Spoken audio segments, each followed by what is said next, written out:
काय नेमकं वाटलं विठ्ठलाची महापूजा करायला मिळाली? कधी आयुष्यात वाटलं होतं का देवाची ती महापूजा? वाटलं नव्हतं साहेब. मग आम्हाला काहीतरी विठ्ठलाची पांडुरंगाची कृपा काहीतरी त्याला आमचं आशीर्वाद भेटला. म्हणजे काहीतरी पुण्य आहे म्हणून आम्हाला त्यानं जवळ घेतलं, बोललं.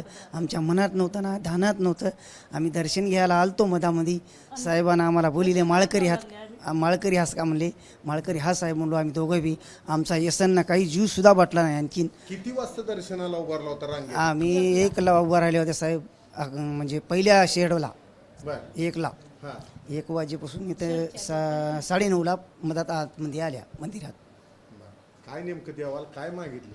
मेघाला काहीच नाही साहेब. अशीच आमची वारी चालू दे, असंच घडू दे आम्हाला. सगळा आनंद आहे, आनंद सगळा चालू दे. पावसाचा तुमच्या इथे जोरात दणका झालाय ना? पावसाचा दणका चालूच आहे साहेब, चालणार आहे. विठ्ठलाला म्हणाले आम्ही थांबव आता, बस झालं.